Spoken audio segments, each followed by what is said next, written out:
Now to vitiligo, a skin condition you may not have heard of. It may be something you may not know much about. Michael Jackson claimed he suffered from it. To explain why his skin color became lighter over the years, well, 23-year-old Darcelle DeVloot began to show signs at the age of 5, and for the past 7 years, her skin has gone completely white, and now she's here along with dermatologist Dr. Janine Downey to talk about this. Good morning to both of you. Good morning. Let's talk first of all, Darcelle, talk about what happened with you, because you're saying it started with your arms and your legs when you were young, and then at age 12, what happened? Well, I got a spot on my arm at the age of 5. That's the first sign of it, and then one on my forehead.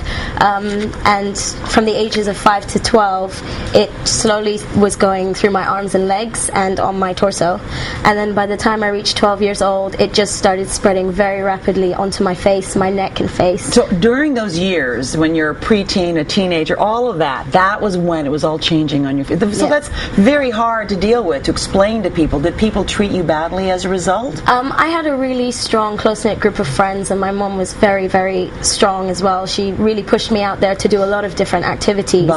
But then you do get the comments that, you know, when you don't have people around to protect you and you're not too sure how to respond to it, you do also hear things that people have said. I've been called Spot, I've been called Dalmatian. I've had somebody tell other people for a sleepover, don't sleep in the same room as Darcelle, you'll catch what she's got and die. Okay, well, how do people get this condition? Okay, we're not sure exactly. Vitiligo affects 3% of the population, and you see it in all races and all ethnicities. Obviously, it's more noticeable in people with darker complexions. The bottom line is we think it's genetic. Most people have either primary or secondary relatives. 25 to 30% of people that have vitiligo that actually have, vitiligo in their families as well. And Darcelle, then it's autoimmune. And you do have people in your family? I don't have any blood relatives who have it, as far back as we can think. However, I have family by marriage, extended family. My dad's stepbrother has it.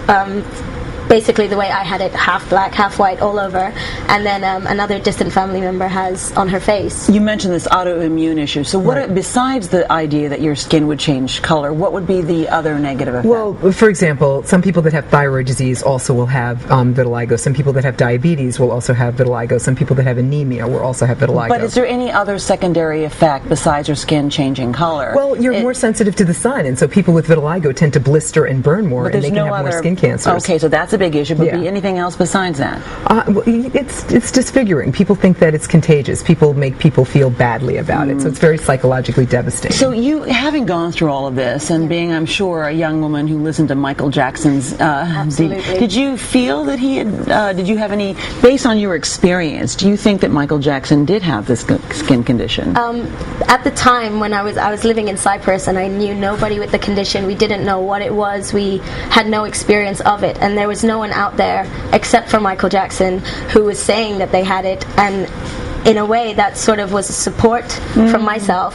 So I would absolutely want to believe that yes, he had it, and I think there's a lot of evidence to back it up, and I don't see why anybody should not believe that. A lot of people did make fun of Michael Jackson's skin changing colors, so you sort of empathize with him and feel that. Definitely. Yeah, so really basically then to young people now today who, feel bad about the spots on their faces and are called spot, what do you say? It's so hard. It's really, really hard. No, it's understandable. You're made to feel different, and the crazy thing about it is that people don't realize that we're just the same. Yeah, that's fine. Yeah, I know. Sorry. No, don't apologize, because it's okay. What you're saying is something that made you feel just separated. Well, especially being a teenager with the condition, you're already going through so many social changes, dating and hormones. All those things, you've already breakouts and other things, and a lot of people start to judge you on how you look. Are you pretty? Are you attractive? I'm very fortunate now, very fortunate that I'm able to do these things socially.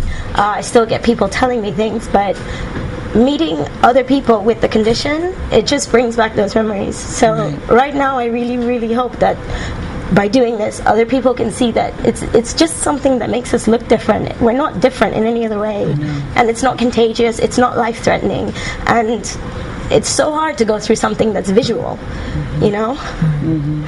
Well, no, you've made your point eloquently, and I think that's the bottom line. Compassion, understanding is the road. and not separation and judgment. Thank you so much for being here and being honest Thank you about for your. having me. Yes, that's fantastic. And you're beautiful. You would be beautiful. We would all be beautiful with whatever color, spots, not, but what you're beautiful. And thank you so much, Janine. You're welcome. You're welcome. And we want to also say we'll be right back right after this.